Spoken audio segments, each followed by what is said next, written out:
V predchádzajúcej epizóde série Metód Sully som natáčal na takej vodnej ploche, v ktorej žijú vyberané veľké ryby. Už vtedy som si predsavzal, že chcem ukázať aj druhú stranu mince. Tým myslím metódu používanú v združených vodných plochách.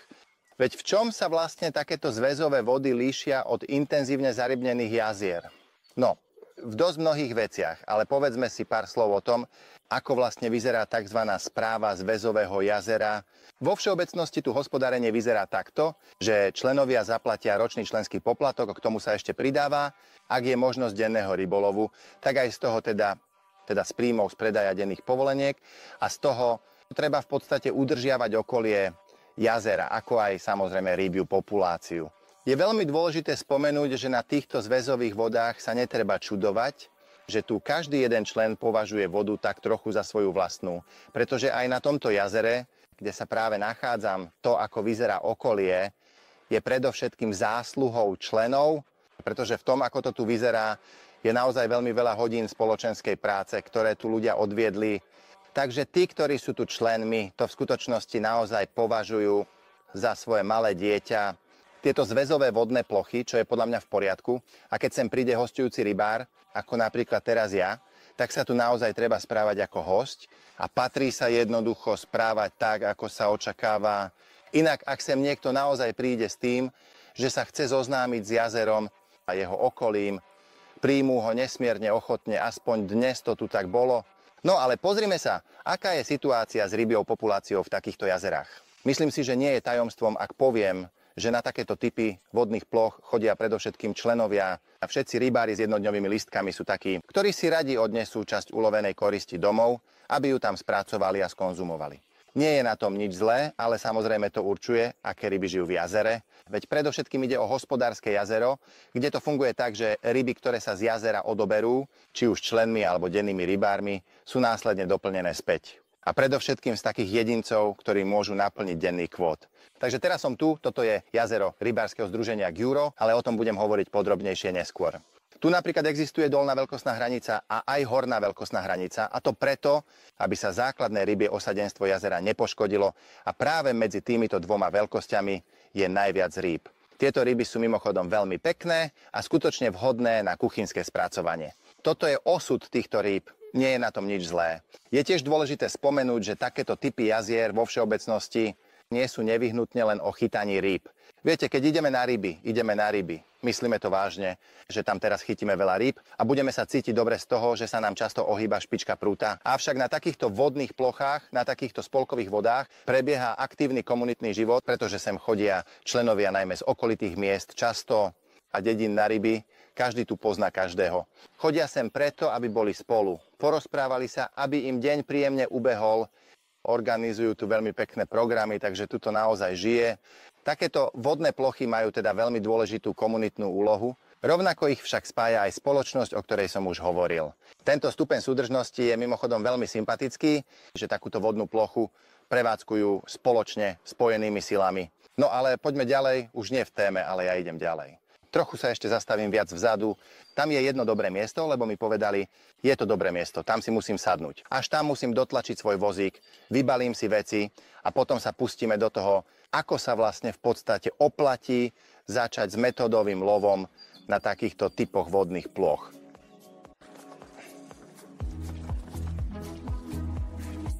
No poďme do sedla.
Jazero, kde budem teraz presne rybárčiť, patrí rybárskemu združeniu Tordas Giuro. Je to známe Giuroi rybárske jazero, ktoré v súčasnosti má niečo vyše 200 členov. Návštevníkov tu čaká veľmi pekné, udržiavané prostredie a navyše práve v tomto období v máji, keď sa príroda prebudza, v tomto období je tu obzvlášť krásna časť pod lesom, ale aj tá lúka oproti je veľmi pôsobivá a pekná. No ale čo podľa mňa zaujíma rybárov oveľa viac, je to, koľko rýb je v jazere. Myslím si, že to nevedia presne povedať ani starší členovia, keďže to asi nie je tajomstvo, že aj tu sa rybia populácia neustále obmienia.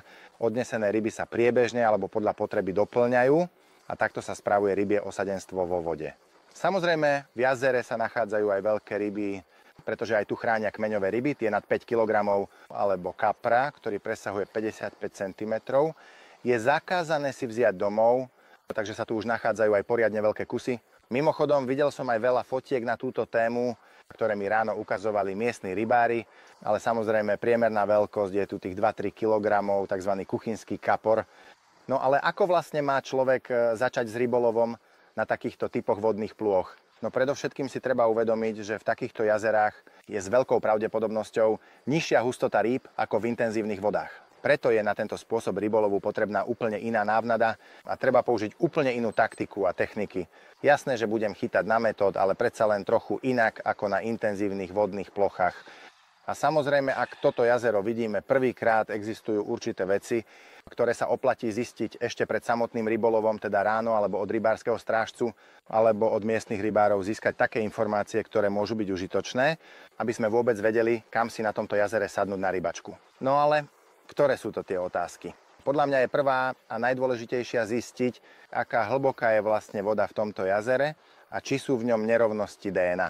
No, ja som sa na toto už ráno popýtal, to je isté, že v tej časti jazera priteká voda z potoka cez prečerpávacie čerpadlo a tu za mnou odteká, takže tu je voda o niečo hlbšia, ale výraznejší rozdiel v hĺbke tu nie je. Druhá otázka je, či je dno jazera vlastne bahnité.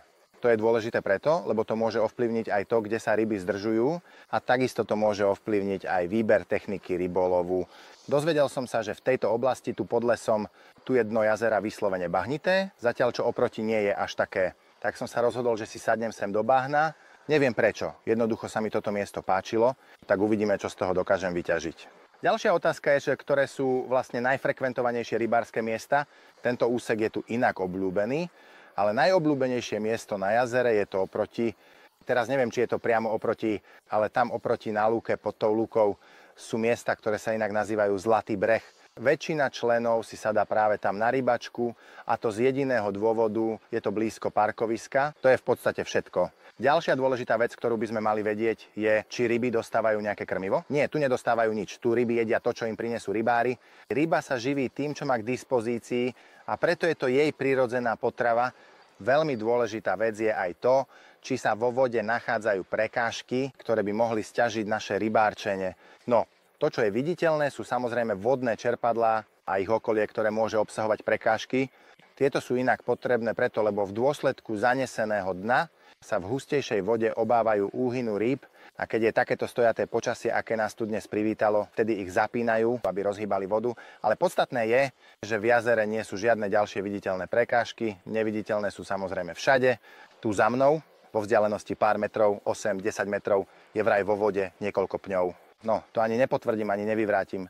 Neviem, ja verím, že tam sú, potom uvidíme, že či to spôsobí nejaký problém alebo nie. Čo je ešte dôležité, že návnadu si vieme zostaviť podľa toho, nakoľko sú rušivé malé ryby. Myslím tým pleskáča, ploticu, beličku, či tieto ryby rušia pri rybolove. A v zásade je v jazere veľmi dobrá populácia dravých rýb, takže tieto ryby sú udržiavané pod kontrolou a vo vode žije aj veľa krásnych korytnačiek, ktoré tiež obťažujú tieto malé ryby, ale inak vôbec nie sú vlastne rušivé pre kaprárov. S týmito informáciami je už pre nás oveľa jednoduchšie určiť priebeh rybolovu, taktiku a tiež napríklad návnady, pretože na takomto revíri sa dá loviť aj tak, že si zamiešam metód krmivo, hodím to niekam a potom skôr či neskôr príde záber alebo nie. Ale dá sa to aj tak, že sa pokúsime ryby nasmerovať, zhromaždiť ich na jednom mieste a celému tomu dať určitý priebeh s cieľom, aby sme zažili zážitkový rybolov. Aké krmiva a lákadlá sú potrebné, to vám hneď ukážem. Jedno je isté, že aj keď to možno nie je zložitejšie, na tácke bude viac vecí ako napríklad na intenzívnych vodách. Z predchádzajúceho zoznamu vypadla jedna veľmi dôležitá otázka a to, či existuje nejaké obmedzenie alebo pravidlo v súvislosti s tým, koľko alebo akej kvality návnady alebo akého zloženia návnadu je možné v rybárskom jazere vhodiť do vody. No, tu je miestne pravidlo také, že suchá zmes, ktorú použijeme na rybolovné účely, nesmie presiahnuť 2 kg. To je samozrejme na metód feeder veľa, ale ak chceme vytvoriť krmné miesto, tak je to málo, ale v každom prípade je potrebné toto pravidlo rešpektovať. No ale to, čo som sem teraz priniesol a pripravil, je pekne tu rozložené. Začneme zľava doprava. Toto je za studena lisovaný kukuričný kličkový pelet. Ten bude použitý na krmenie, a to preto, lebo má prirodzenú čistú kukuričnú chuť, s ktorou sa ryba určite už stretla. Ako sa kedy stretli ryby, nie je to ešte kukurica. Vedľa neho sa nachádza Champion Corn Black. Je tam nasypaná polovica vrecka. Jeho úlohou bude absorbovať kukuričný kličkový pelet, ako aj sladkú kukuricu, a po zmiešaní to takto hodím do vody ako krmenie. Musí byť čierny, pretože si nie som istý, že keby som tam nasypal veľkú žltú základňu, nemuselo by to dopadnúť dobre. S čiernou nemôže byť veľký problém, ale pritom má stále peknú kukuričnú vôňu. To, čo je tu vedľa, je sladká kukurica. Otvoril som 3 konzervy. Myslím si, že to sa ešte zmestí do povolenej normy podľa pravidiel. A tu ešte vidíte Tornado Micro Pellet Smoke Champion Corn. Je to teda kukuričná voda, čiže na zväzových jazerách jednoznačne dominuje kukurica medzi vnadidlami, ale predsa len treba niečo trochu ťažšie. Nevadí ani keď obsahuje rybiu múčku. Podstatné je, aby metód košík zostal na mieste, aby v náplni zostalo niečo, čo môže ryba nasať aj vtedy, keď drobné rybky už možno rozvliekli tie ľahké častice. Mimochodom, ľahké častice Tornado Method Mix Smoke Champion Corn, ten sa tiež bude miešať. Jeho úlohou bude, aby v tejto zakalenej vode toto fluozelené rozpúšťanie upútalo pozornosť rýb, pozornosť a nasmerujte ju do stredu košíka metód. Takže toto budem vnášať a teraz to idem zamiešať.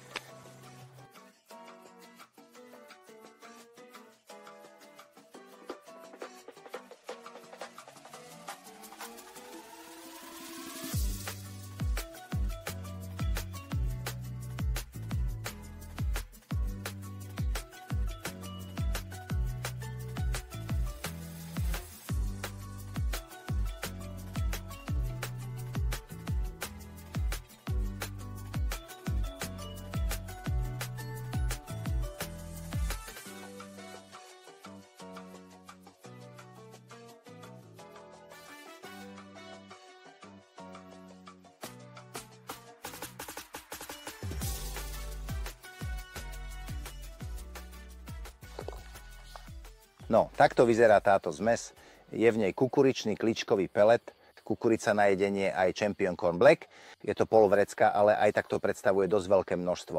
Toto budem vnášať vo forme guličiek na krmné miesto pomocou pellet feeder košíka na vzdialenosť 40 metrov. Túto vzdialenosť som už mimochodom odmeral.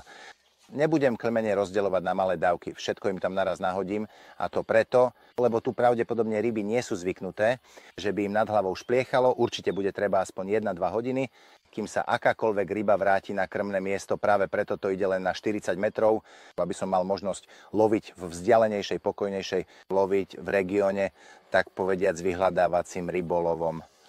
Prvá časť rybačky bude pravdepodobne takáto vyčkávacia metodová rybačka, a potom, keď sa ryby postavia na krmné miesto, alebo teda keď už tam budú, bude rybolov aktívnejší a vzrušujúcejší, ale bude ešte jedno krmenie. O tom však neskôr, teraz im toto pošlem tam. Ešte toľko, veľmi dôležité je, že len toľko zrnoví na peliec z kukuričných klíčkov. Dajte do toho len toľko, koľko sa ešte dá nahodiť, teda aby krmivo zostalo lepivé a držalo pohromade ako blok. Keď to preženiete so zrnom, s peletami vnútri, to nebude držať pohromade. Gulu nevytvoríme, nebudeme to vedieť nahodiť a rozhádžeme krmenie naokolo. Ak je krmenie takéto malé množstvo, musí byť úplne presné.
Mám za sebou ťažké krmenie, na túto vzdialenosť sa už dnes viac krmenia nedostane.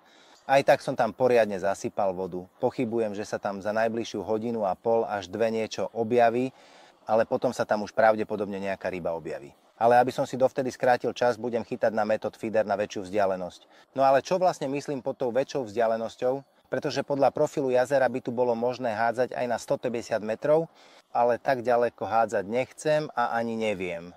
To, čo však s týmito údicami dokážem dosiahnuť, ktoré tu mám so sebou, je 80 až 90 metrov postačujúce, pretože ryba nemá žiadny dôvod zdržiavať sa na 130 metroch, aspoň nie viac dôvodov, ako by mala byť na 130 metroch než na 80 alebo 90, len preto hádžem ďalej, pretože tu na 40 som hádzal do vody, robil som hluk, bol som hlučný, možno tam v tej pokojnej zóne nájdem pár rýb, kým sa moje krmenie neosvedčí. No a kľúčovým bodom tohto rybolovu je, aby sme si vybrali takú výbavu, ktorá je vhodná aj do bahnitej vody, presnejšie povedané do plytkej bahnitej vody. Tu je dôležitý košík, nesmie sa používať ťažký košík, nesmú používať malé košíky 60, 70, 80 gramov, aj keď sa s nimi dá hádzať presnejšie. Tu v blízkosti presnosť nie je potrebná, tu je potrebné, aby bol hod pekne prevedený, aby sa zachytil ten klip na šnúre. Je jedno kde, ale nech sa zachytí klip na šnúre, položíme košík na vodu, ponoríme ho, pekne sledujeme, kým klesne na dno a keď sa dotkne dna, odtiaľ už náš ľahký košík nepohybujme, nech sadne vrch bahna a začne sa rozpúšťať. Potom, ak tam niečo prepláva, tak ho chytíme a ak nie, hodíme nový. Približne o tomto je tento typ vyhľadávacieho rybolovu na takýchto vodách. Teraz nastražím, nahodím obidve a potom sa pozrieme na to, aké nástrahy sa oplatí hádzať do takýchto zväzových vôd.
Konečne to niečo stiahlo zvnútra, na tej vzdialenejšej vzdialenosti sa veľmi nechcelo vytvoriť záber.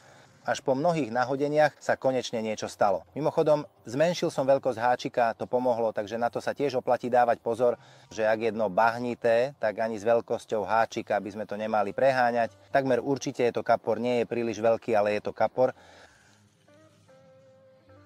Samozrejme vplával pod ten druhý. Takže úprimne poviem, tento vnútorný rybolov ma až tak nepresvedčil, že možno, že už po hodine rybolovu výjdem na 40 metrov, pretože dvoma prútmi sa snažím o tento stredný dosah, okolo tých 80-90 metrov. A áno, sú zábery, ale podľa mňa je tam vo vnútri nános bahna, že ryba jednoducho nenájde háčik, len veľmi zriedka, ako to aj ukazuje priložený príklad. Takže hneď teraz začnem s týmto 40-metrovým lovom. Len predtým ešte pre istotu nakrmím ďalšie miesto, aby som nevsadil celé popoludnie na jednu jedinú kartu.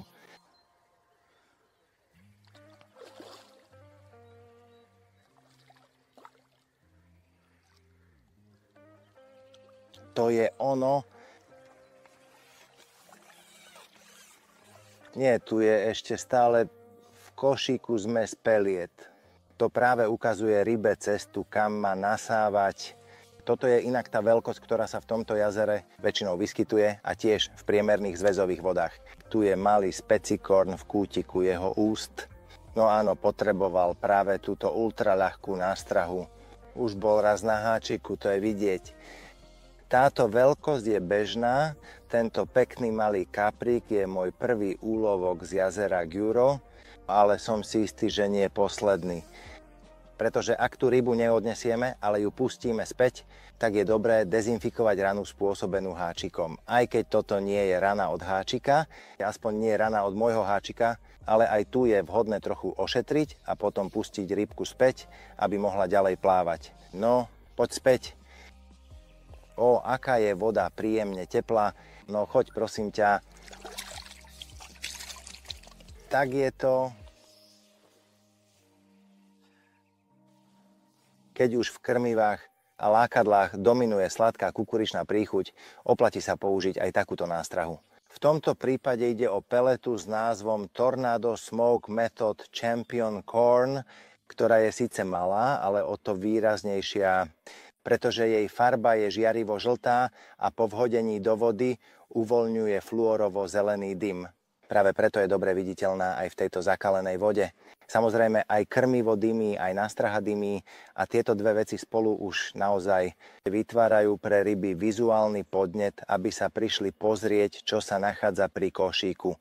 Čo ak to nebude fungovať, alebo toto nebude produkovať ryby, alebo by bolo treba k háčiku nástrahu s väčšou vztlakovou silou, tak som si so sebou priniesol aj túto špeciálnu limitovanú edíciu Specicorn s príchuťou Tutti Frutti. V tomto balení je samozrejme klasická veľkosť kukurice, je tam aj veľká verzia, teda mega verzia a tiež napodobeniny kukurice v ružovej a žltej farbe. Ak nebude fungovať obyčajný jednoduchý pelet, tak nasadím toto. Zatiaľ iné nástrahy skúšať nebudem. Verím, že tieto budú fungovať a netreba túto vec s nástrahami komplikovať. Túto navnadu ani v takýchto vodách. Na takýchto vodách s bahnitým dnom sa oplatí používať rôzne arómy a to pretože nech hádžeme akokoľvek presne, aj tak sa na obsah nášho košíka postupne usadí tenká vrstva bahna. To, čo mám teraz tu na tácke, je Champion Corn Activator Gel a Champion Corn Activator Spray. Oba sú vo verzii Smoke, teda vytvárajú výrazný oblak, ale je dobre vedieť, že keď aj krmivo vytvára takýto oblak, tak už tu nie je až taký dominantný vizuálny efekt arómy, ale za to dodáva nášmu košíku oveľa aktívnejšiu a intenzívnejšiu chuť, ak je v ňom niečo takéto. A ryba ho nájde skôr, aj pod tenkou vrstvou bahna, takže aj tieto sa oplatí vyskúšať v takejto situácii. Aj vnútorný prúd 380 mi práve teraz zrejme niečo potiahlo.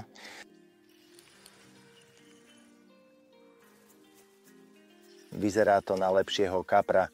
Teraz uvidíme, že či je tu na okraji nejaký peň alebo nie, lebo už tam je moja ryba. Doteraz po prvom výpade vždy veľmi rýchlo vyšla, ale teraz tu naozaj vzdoruje.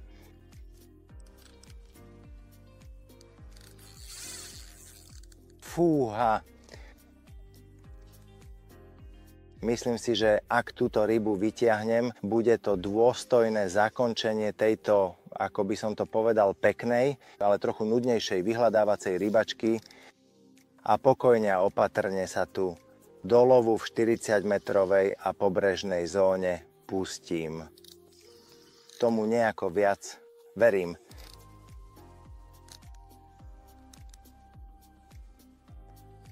Voda sa len otepluje. Myslím, že kapor je tu niekde na blízku. A tie, čo sú ďalej, ako by sa len tak motali, nechcú to zobrať. Toto motanie je vlastne taký klasický výraz pre situáciu, keď tam ryba je, ale povedzme, že nie je to ono. Ale táto ryba sa nemotala, táto vzala. No tak poď. Kde si? Prosím.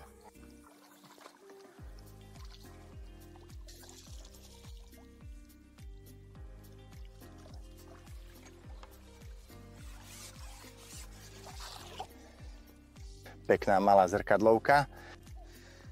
No, áno, toto je presne tá veľkosť. Uvidíme, aké veľké budú na krmenom mieste.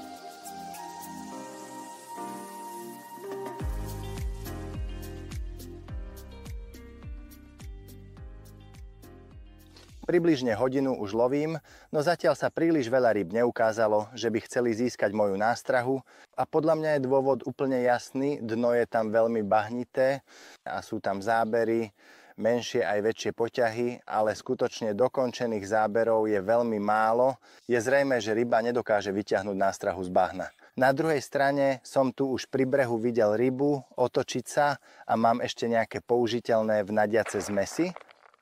Toto a toto z týchto teraz pripravím tu, celkom blízko brehu, také malé krmné miesto a aj tak je oblasť pri brehu dosť tvrdá, ako hovoril predseda združenia, že tu pred niekoľkými rokmi trochu prebagrovali, samozrejme už je to pár rokov.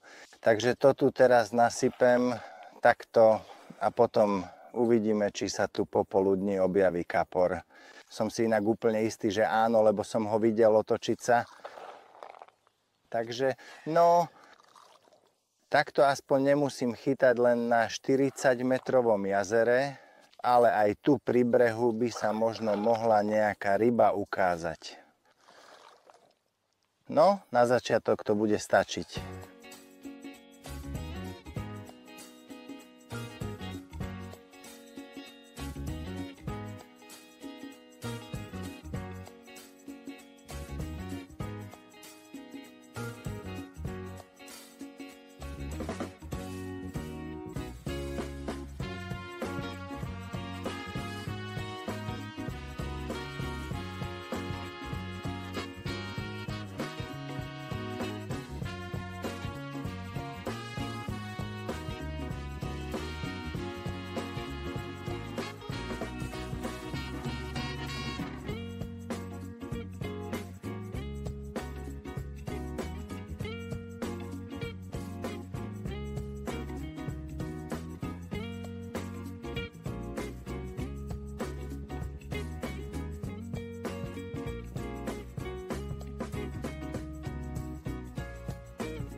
Úprimne povedané, popoludne sa nevyvíjalo podľa mojich očakávaní, pretože namiesto toho, aby sa ryby zhromaždili na mojom krmnom mieste, mal som pocit, že tam jednoducho ryby sú, a nie je ich málo, ale ako si nežerú alebo nejdu ku dnu, alebo ja neviem, ale vlastne celé to popoludne bolo veľmi zvláštne.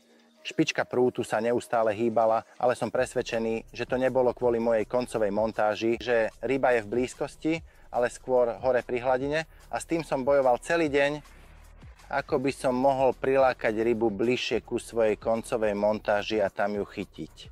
Občas sa mi to aj podarilo, nehovorím, že nie, ale predsa len som čakal viac a je veľmi zjavné, že som na háčik dokázal nalákať hlavne menšie jedince.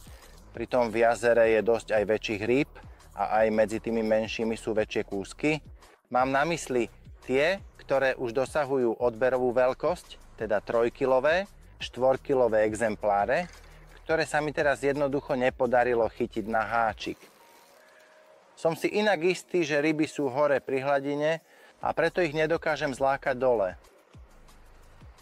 Teraz je už popoludne, neskore popoludne a možno už je tam dole nejaký život, ale aj tak to trvá veľmi dlho, kým záber príde. Samozrejme toto náhle oteplenie, ktoré tu teraz je, veľmi neprospieva rybolovu, ale tak to je, taký je život, nemôže byť vždy všetko dokonalé. Túto rybu by som mal podobrať, lenže podberák je teraz odo mňa čo najďalej. Teraz je to naozaj taký rybolov, že som menil dĺžku nadväzca, hrúbku nadväzca, veľkosť háčika, veľkosť nástrahy, vlastne už úplne všetko a výsledok bol vždy presne rovnaký, nič. A potom zrazu prišla ryba, potom som zase skúšal meniť veci, dlho nič a potom zasa prišla ryba. Nechcem povedať, že to bol zlý rybolov, aby nedošlo k nedorozumeniu.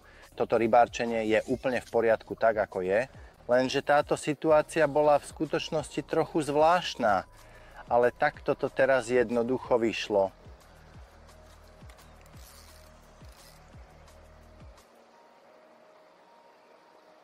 No poď takto. Áno. Aj táto mala háčik len jemne zaseknutý v kútiku úst, hoci ten háčik nie je veľký. Momentálne funguje malý háčik skutočne vyslovene oveľa lepšie ako veľký, ale je to naozaj mimoriadne zaujímavý deň. Na začiatku tak prudko vyštartovala, že mi skoro strhla klip z naviaka a pritom to nie je žiadny obor. Je nahnevaná, aj ja som tiež. Dnes ste ma poriadne dlho trápili.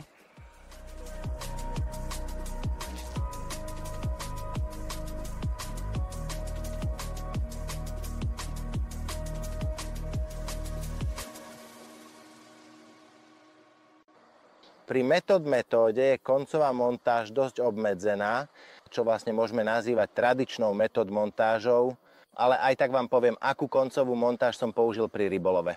Srdcom celej montáže je inline vedený Dart Pro Aqua krmidlo, ktoré slúži na... V podstate by som do tejto vody mohol hodiť aj čiernu verziu, nemal by som z toho žiadnu nevýhodu ani výhodu. Jednoducho toto bolo naviazané, preto som lovil s týmto, čo je však oveľa dôležitejšie ako farba krmidla, je jeho hmotnosť. Na každom prúte som lovil s takou veľkosťou a hmotnosťou krmidla, ktorá je čo najmenšia vzhľadom na danú vzdialenosť nahodenia. Takže na vnútornom prúte, ktorým je teraz 390 Heavy Fine Method prút, na ňom bol nasadený 50 gramový krmidlo vo veľkosti L, rovnako ako na mojom 380 Medium Heavy prúte. Aj na tom bol tento krmidlo, s týmito som nahadzoval asi 80-90 metrov na menších prútoch, ktoré sú tu teraz, teda na 360 Medium a 330 Light krmidle. A na ňom je nasadený 30 gramový krmidlo Hop, práve je záber. Pretože s tým som naozaj veľmi pohodlne dokázal nahodiť na tú vzdialenosť, kde som pravidelne krmil. O háčiku by som zatiaľ nechcel hovoriť podrobne, pretože toto bol presne ten typ rybolovu, kde nebolo dobré riešenie na háčik. Bol taký háčik, ktorý fungoval raz, potom už nefungoval, lebo z neho ryba spadla. A potom bol taký háčik, ktorý vôbec nefungoval, pretože som ho považoval za ťažký a veľký. Takže tu bolo treba dosť veľa experimentovať s veľkosťou a typom háčika, ale u dobre pripraveného rybára je vždy naviazaný háčik. Aj u mňa sa napríklad nájdú aspoň 2 z každého typu, aby som ich mohol aspoň vyskúšať. A teraz to, čo dobre funguje, je háčik typu KKMB. To je taký ľahký malý háčik. Vedľa neho je veľmi malá kukuričná wafla Champion. Tento dobre prináša ryby počas popoludnia. Skúšal som aj Specicorn, lebo je ľahší, podľa mňa dnes až tak dobre nefungoval, ale tento malý wafter teraz naozaj pekne prináša ryby. No vidíš, je dobrý háčik, alebo nie je háčik? Teraz táto ryba zase odišla. No, ale čo sa mohlo stať? Hneď sa pozriem na svoj nadväzec. Jednoducho sa ryba zošmykla z háčika. Takže teraz je to tak, že doteraz bol tento háčik dobrý, lebo všetky ryby s ním vyšli. Teraz táto nevyšla, tak je ten háčik dobrý, alebo nie je dobrý. V takýchto vrtošivých dňoch žiaľ existujú len polovičné riešenia, takže teraz sa pri preberaní jednotlivých prvkov koncovej montáže pri háčiku nezastavím. Teda, ako je vidieť, na týchto vonkajších prútoch je nasadené 30-40 gramové krmítko, zatiaľ čo na tých vnútorných bolo dnes nasadené 50 gramové. Ďalším dôležitým prvkom koncovej montáže je obratlík a nad ním je doraz tejto rýchlospojky s korálkou. V podstate toľko k montáži pri Method Feedery. Naozaj tu vlastne nie je veľmi o čom hovoriť, veď všetci tieto veci poznáte. Hovorím, kľúčovou otázkou je tu háčik. Ale keďže na to som neprišiel, že ktorý je na 100% dobrý, preto som dnes radšej všetky považoval za napoli zlé.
Teraz po strate ryby som nahodil späť s tým istým háčikom a do minúty som mal opäť záber.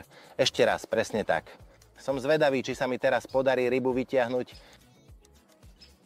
Možno tu naozaj je nejaký peň, lebo tu sa každá jedna ryba, ktorá je v blízkosti brehu, nejako jednoducho zasekne.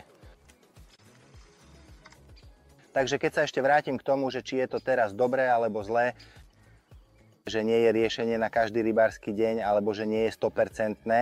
Myslím si, že práve toto posúva rybárov a samotné rybárčenie vpred, že je vždy nad čím premýšľať, vždy je čo vylepšovať a hľadať dokonalosť. Chyba je, že dokonalosť neexistuje, ale dá sa nájsť niečo, čo sa k nej blíži.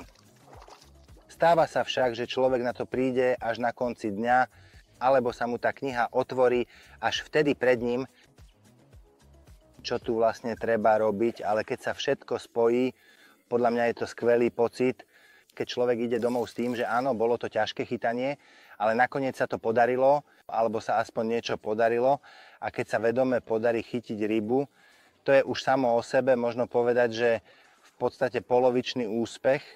Poď sem, aká krásna ryba. Presne o tomto som pred chvíľou hovoril, že tie priemerné veľkosti, medzi nimi je naozaj veľa pekných kúskov, ako tento, ktorý sa mi práve teraz zachytil o kameň. Nie som si istý, či ste to mohli počuť, ale pred chvíľou sa mi zachytilo krmidlo o niečo pod vodou a chvíľu som nevedel, čo sa deje. Teraz však ryba krmidlo uvoľnila a môžem pokračovať v love. Bola to naozaj zvláštna situácia, dúfam, že ste to zachytili. Takže bolo počuť, ako sa vlasec pomaly a jemne šúcha o prekážku veľmi zreteľne. Poď sem. Takže toľko k tomu, či tu je prekážka alebo nie. Toto nebola veľká prekážka, mohol byť malý kameň, ale aj to stačilo na to, aby som takmer prišiel o túto peknú rybu. Pri koncových montážach a výbave som nespomenul, ktorej opodstatnenosť mi práve táto ryba dokázala tu vonku v Pličine. A to konkrétne to, že vždy je potrebné mať nejaký šokový nadväzec, akoby nahadzovací nadväzec. Aj keď s tým nahadzujem len 40 metrov, a vydržal by to napríklad aj 22-kový hlavný vlasec, ktorý je na cievke naviaka, aj tak je tam daný 30-kový Guru Shield, pretože ako je vidieť, aj tu ryba vošla do kameňa. Bolo počuť, ako ťahá vlasec po kameni, a keby tam nebol tento šokový nadväzec, som si istý, že by mi ten tenký hlavný vlasec určite pretrhol. Preto je vždy potrebné mať silnejší šokový nadväzec, lebo čert nikdy nespí. Pozrite sa, aký krásny kapor.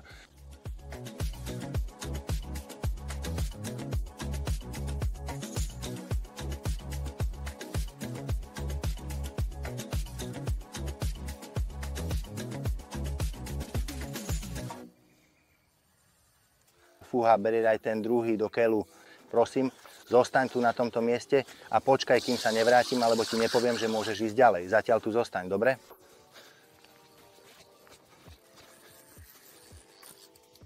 Samozrejme, nahodil som aj krátky prúd do oblasti krmenia, aby som mal väčšiu šancu na záber práve tam, kde som predtým rozhádzal návnadu a mohol tak sledovať, či ryby reagujú na krmenie v tejto časti jazera. Pretože dnes to zavesenie veľmi nefungovalo. Zdá sa, že niečo ho naozaj odtiahlo alebo ovplyvnilo, preto to nevyšlo. Mimochodom, keď už sme pri tom zavesení, len tak mimochodom. Inak by som vlastne zhodnotil aj celú túto taktiku, ktorú som si tu v hlave poskladal. To vnútorné rybárčenie, tento hľadačský spôsob podľa mňa až tak dobre nefungoval. Nemyslím si, že som robil niečo zlé, veď som hádzal pekne. Pekne som to položil, dobre krmivo išlo dnu. Jednoducho som mal pocit, že je tam príliš málo rýb v tej oblasti, kam som nahadzoval na to, že aby som tam mohol byť úspešný s metodom, to je pravda. Toto klmenie na 40 metroch v podstate to prinieslo najviac rýb. Fungovalo to naozaj dobre, pekne sa to rozbiehalo, aj keď cez deň, vieš, popoludní boli také obdobia, keď bolo utrpením sa na to pozerať, že špička prútu sa neustále hýbe, ale rybu nechytím, zatiaľ čo chudák ryba medzi tým tam v kolíske, povedzme, som ju polial vodou, takže sa jej nič vážne nestane. Táto 40-metrová vzdialenosť je už teraz zrelá, aspoň na večer, to je isté. Záves bol opäť veľkým neúspechom. Prišiel z neho malý kapor a vlastne to bolo všetko. Preto sa oplatí vždy spoliehať na viacero metód, na viacero taktických prvkov, pretože niektorý z nich len zafunguje, však také nie je, že by vždy všetko fungovalo, lebo keby všetko fungovalo, tak by sme zostali pri tom prvom a už by sme neskúšali druhý spôsob.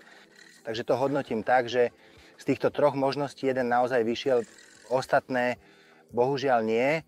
Podľa mňa je to pri rybárčení celkom dobrý pomer a hneď aj podeberiem túto rybu, lebo druhou rukou sa tam ešte mrví. No poď sem, ešte skôr než dostanem v komentároch, že chudák ryba tu trpí v kolíske, zatiaľ čo sa hrám s tou druhou, ryba je v tieni a je celá ponorená vo vode. V kolíske si dovolím takto unavovať rybu, pretože druhá ryba je tu a nemôže vyskočiť, lebo je na nej položený podberák. Ale toto je naozaj pekná ryba.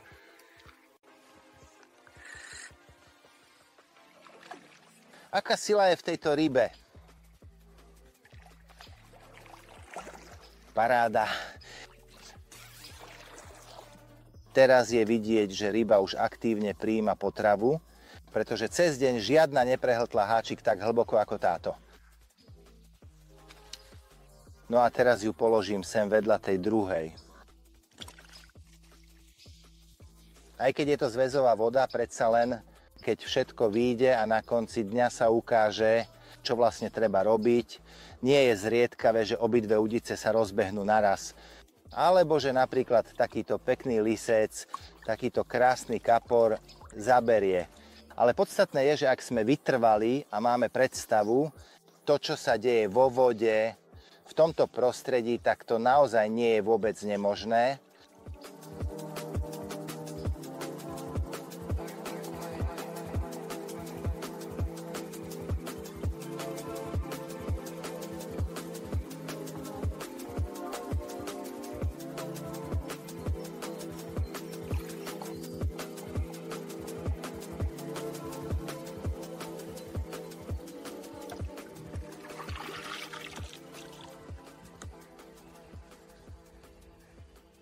Po dvoch takýchto fantastických rybách sa už začína črtať, čo je to, čo dnes naozaj dobre funguje, pretože som na to už chytil viacero rýb.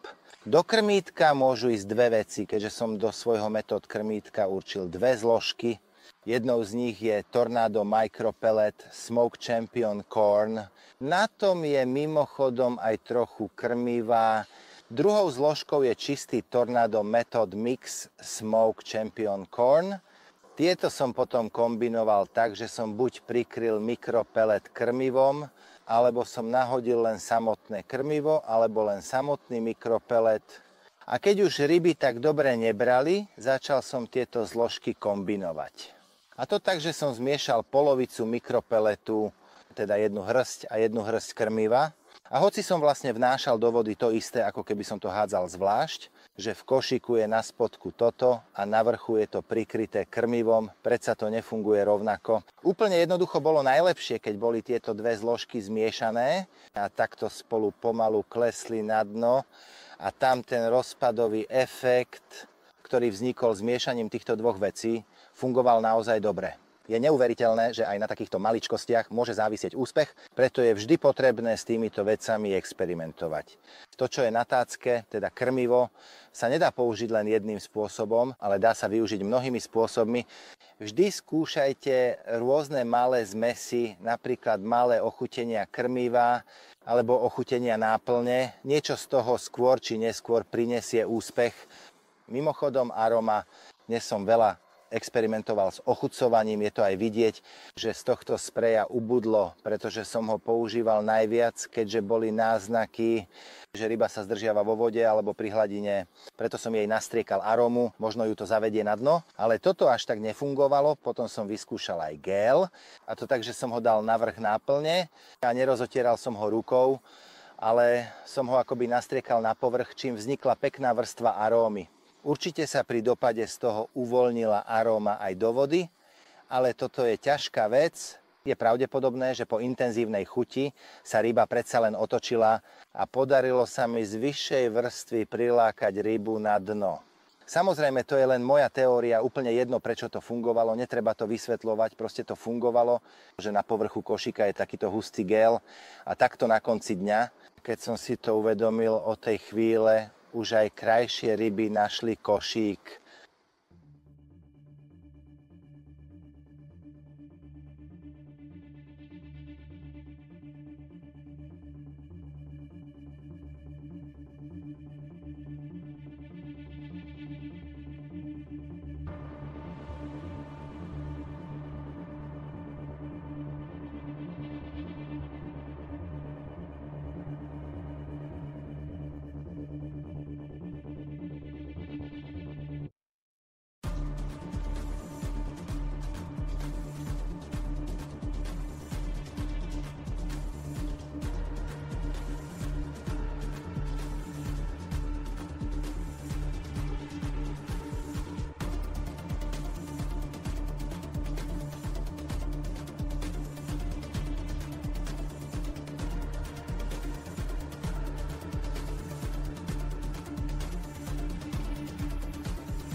Ráno som na všeličo myslel, ale na to, že tu na jazere v Győri chytím aj takúto veľkú rybu, určite nie.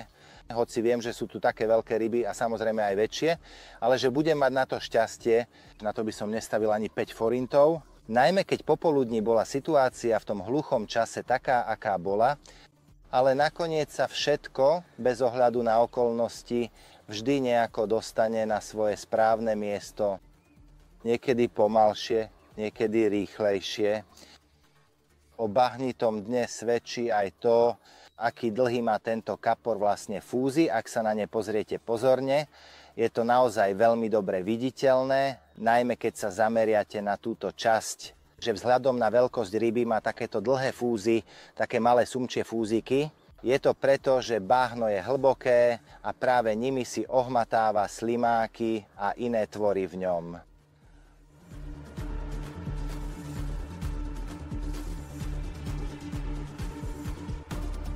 Keďže už má chránenú veľkosť, určite ho treba vydezinfikovať, jeho ústa, takže on už je pôvodným obyvateľom tohto jazera. No teraz som mu natrel všetko, kde bolo treba.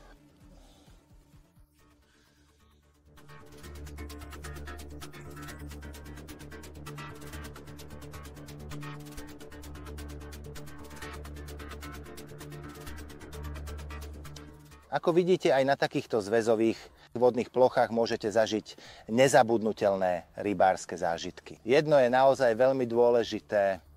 Vždy postupujte krok za krokom smerom k riešeniu.